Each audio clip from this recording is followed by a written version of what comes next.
Hello everyone, I hope you are doing well. Myself Kuhu Sarkar, and in this video I am going to talk about propounders of important literary terms.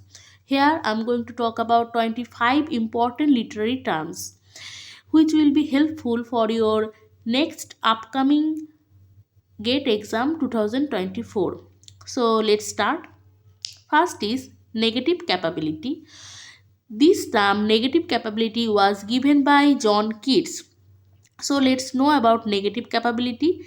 Negative capability is the ability of artists to pursue ideals of beauty, perfection, and sublimity even when it leads them into intellectual confusion and uncertainty. So it's mean the ability of an artist to pursue ideals of beauty, perfection, and sublimity, even when it leads them into intellectual confusion and uncertainty. It's about uncertainty, mystery, and doubt as opposed to fixed, enforced conception of the world.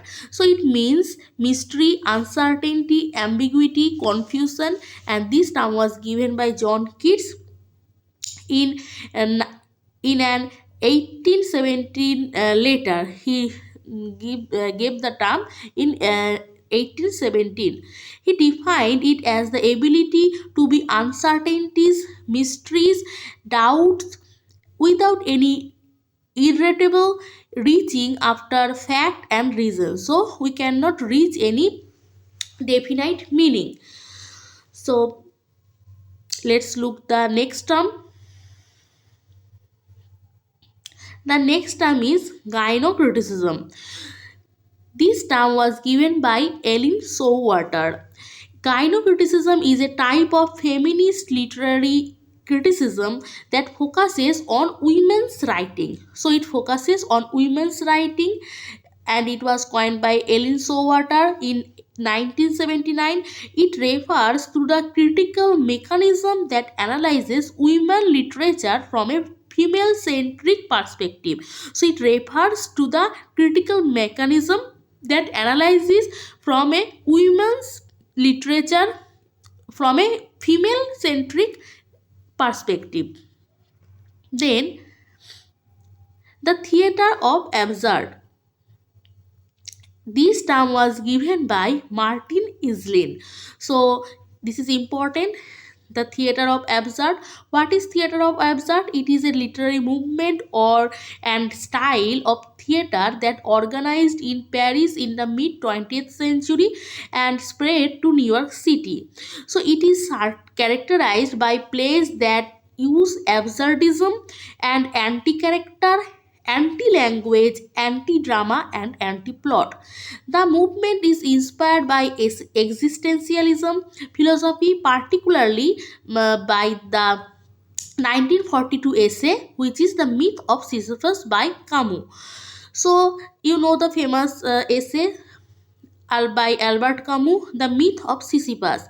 In the essay, Camus used the Greek myth of Sisyphus to demonstrate the absurdity of existence. In the myth, Zeus punished Sisyphus by forcing him to roll a boulder up a mountain only for it to roll back down once it nears the top. Sisyphus repeat this action for eternity. So this whole action is called the absurdity, and this term, the theater of absurd, was given by Martin Eslin. Then movement. This term movement, which is given by J.D. Scott in 1954. Then the word stream of consciousness. So stream of consciousness, this term was given by William James. This is also important.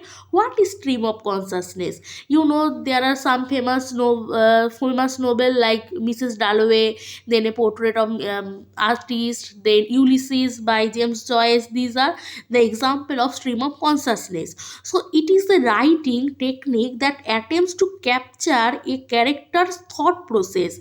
It can be also described as a narrative device that attempts to convey characters' thought through a loose interior monologue or in connection or to their action. So there are no linear process of storytelling, or there are incomplete ideas and unusual syntax, rough grammar. So this is called stream of consciousness, where the character's mind you can read. Then the term sonnet was given by Thomas Watt. Sonnet, the term was given by Thomas Watt. Then next, pathetic fallacy. What is pathetic fallacy? Pathetic fallacy, this term was given by John Ruskin, is a literary device that involves attributing human qualities, emotions, or action to inanimate object of nature. So it is a literary device that involves attributing human qualities, emotions, or action to inanimate objects.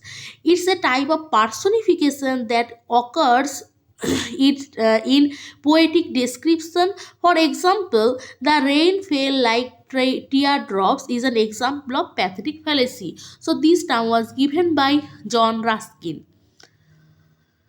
Then the term tarzaraima. So tarzaraima, this term was given by Thomas Watt. So what is tarzaraima? It is a rhyme scheme and poetic form that uses three stanzas called tercets and a pattern of interlocking rhymes. The rhyme scheme is often ABA, BCB, CDC, DED. So it is a rhyme scheme, and the rhyme scheme is ABA, BCB, CDC, DED, and it was given by Thomas Watt. Blank verse in English poetry was given by Sare in his translation of Aeneid.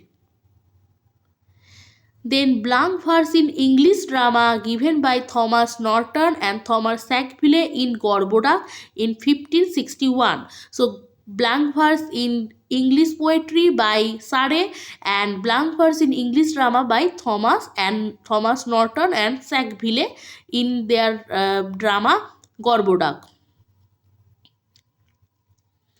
Then Rhyme Royal, you know the famous Rhyme Royal, and there is a question, previous year question of GATE, where this question came. So Rhyme Royal is given by Geoffrey Chaucer. It's a rhyming stanza form in English poetry. It consists 7 lines. So note it consists 7 lines, usually in iambic pentameter, with a rhyme scheme A B A B B C C, A B A B B C C. So it's a 7-line stanza. Temperance Noble, and this term was given by Walt Whitman. Temperance Noble, Franklin Evans is the only novel of this genre, and this term was given by Walt Whitman. Then Victorian Compromise, and this term was given by J.K. Chesterton. So what is Victorian Compromise? And this term was given by J.K. Chesterton. So Victorian Compromise is a term by J.K. Chesterton that describes the contradiction of Victorian era. So it describes the contradiction of Victorian era, and this term coined by Lawrence Freedman and also G.K. Chesterton. G.K. Chesterton is famous, and this term coined by Lawrence Freedman. Okay. Then the next term, Augustan Age. Augustan Age, this term was given by Dr. Samuel Johnson. Irregular ode or Pindaric ode, this term was given by Abraham Cowley. Irregular ode or Pindaric ode was given by Abraham Cowley. Then jazz age or the roaring 1920s. It's from 1918 to 1929, and this term was given by Scott Fitzgerald. So jazz is the famous music, famous band of this era, and therefore this term was given by Scott Fitzgerald. Heteroglossia. Heteroglossia is a famous term by Mikhail Bakhtin. So, what is the meaning of heteroglossia? Is a term used by Mikhail Bakhtin to describe the presence of multiple languages, speech, genres, and dialect in a single language. So it's a term which describes the presence of multiple languages, multiple ideas, multiple genres, multiple concepts. It can also refer to the diversity of voices, style of discourse, or point of view in a literary work. In a literary work, mean there are multiple voices, multiple point of view in a text, so you cannot there is not there is no single meaning. There can be multiple voices, multiple discourses, multiple ideas, multiple genres, multiple concepts. So it is called heteroglossia, and this term was given by Mikhail Bakhtin. Chutneyfication. So you know what is chutneyfication? This term was given by Salman Rushdie in his novel Midnight Summer. So what is chutneyfication? When you use Hindi, Urdu, Bengali, and other regional Indian language with English and mix it and make a new language, it is called chutneyfication. Now we use the term Hinglish or other term like that. So in his novel Midnight Summer, Salman Rushdie used this term. He mixed Hindi language with English, Hindi word with English, and this is he called chutneyfication. Then the word cultural industry. This term was famously given by Theodore Adorno and Horkheimer. So, what is cultural industry? It is a theory of it is a theory is a critical theory that introduced by them in 1940s, and it argues that the culture industry is the mass production of cultural products that are designed to give illusion of art. The theory argues that the culture industry presents an ideology that over time lends itself to totalitarianism. Means the culture industry theory refers primarily to the entertainment industry. It describes popular culture as being akin to factories that produce standardized cultural goods such as film, radio, magazine.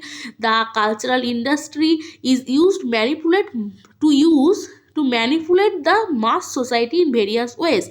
Mean these popular culture is used the popular culture mean the used the film, the magazine to sell the products of industry. So it became a media to introduce more and more industrial things to gain the to financial gain. They use this popular culture. So then the famous term hybridity. So hybridity, this term was given by Homi K. Bhabha in his post-colonial theory. He said that now we become, after the globalization, we become hybrid. Mean now we cannot say that I am a pure Indian and you are a pure Englishman. Now we become mixed. Now we wear their clothes, they wear our clothes. Now we eat their food, and there is no pure there is no pure form of a Indian, or there is no pure form a foreigner, because all become mixed and we become hybrid. So he also said that it is also good because we have more talent to we have more accessibility.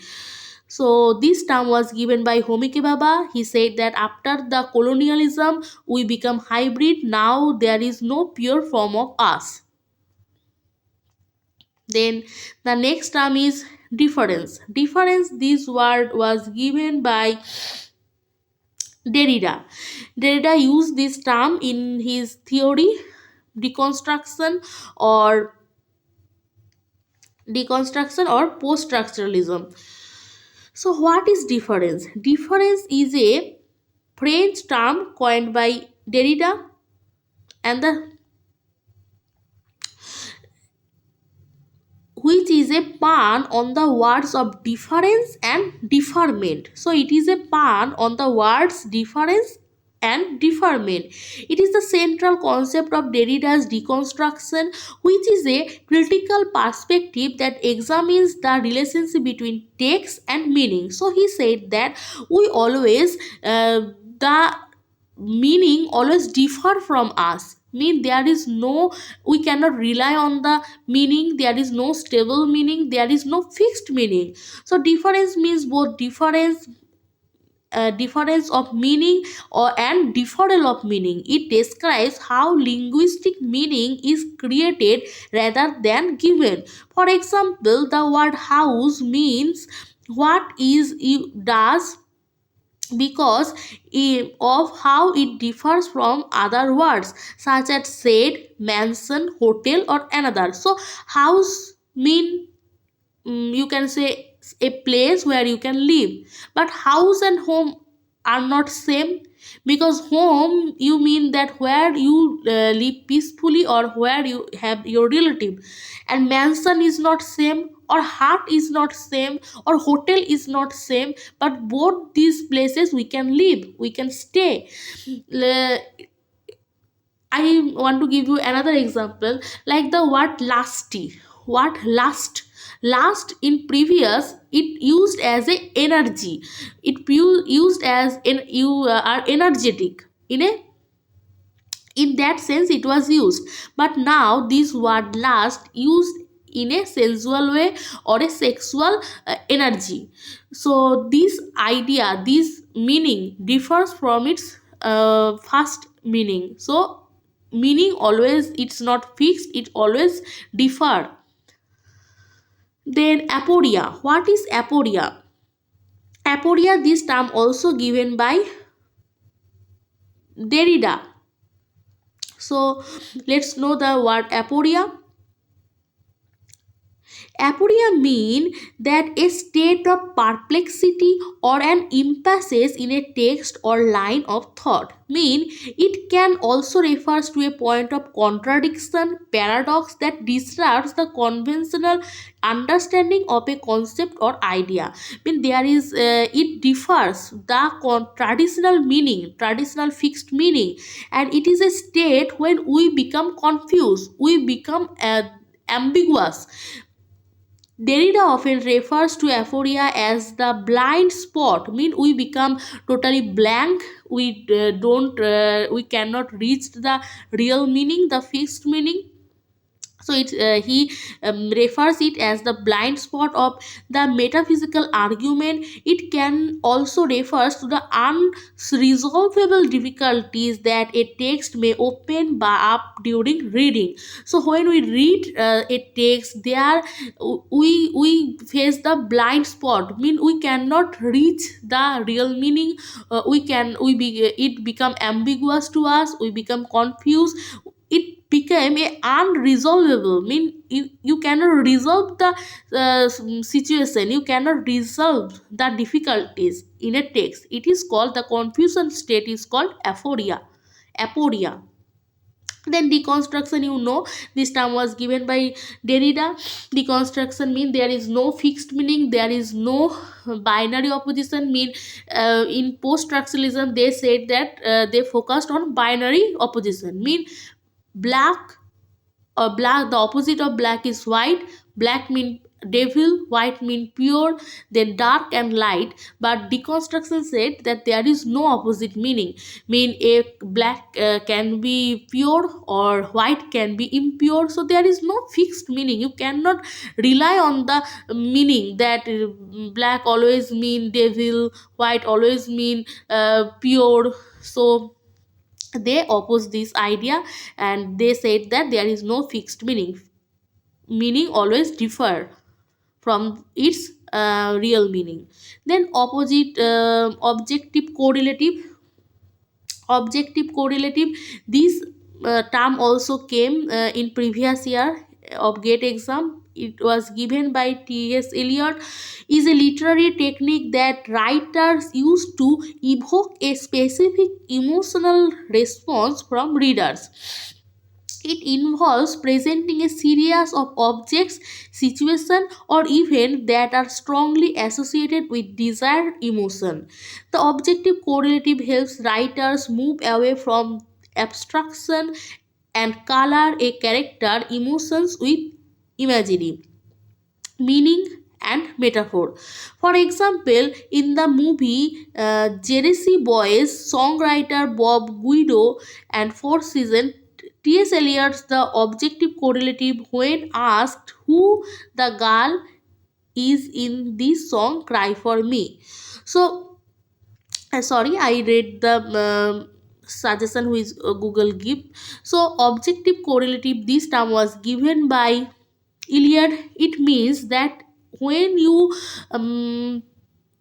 doing such thing, you doing a action, it's should have a reason.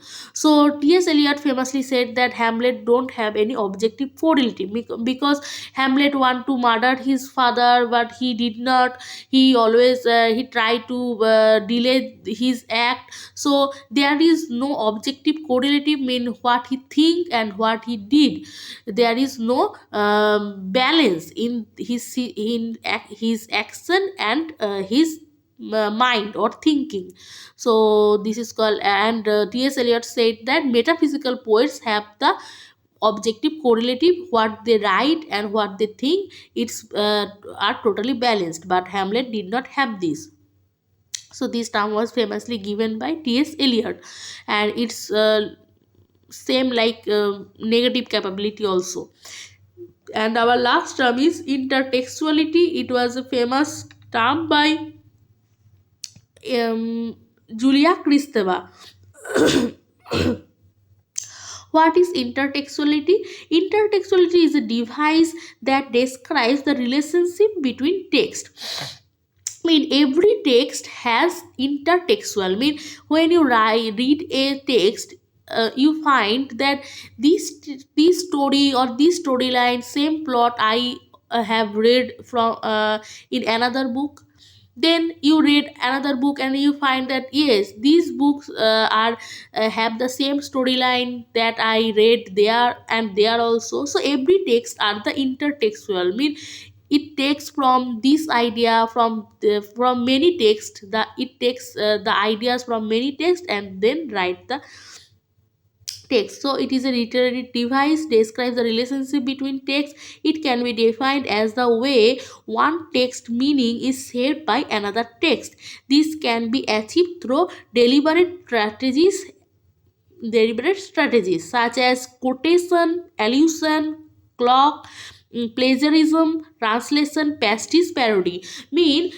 Sometimes we use the allusion of ancient text. Sometimes we did consciously did plagiarism. Sometimes we translate another book, another famous writers some sentence. Sometimes we also parody, we did parody some. So it become intertextual. We take ideas from so many books and then write our books. It is called intertextuality, and this idea was given by Julia Kristeva. So that's all for today. I hope you like the way how I try to convey the meaning of these terms. So thank you for giving your time, and thank you very much.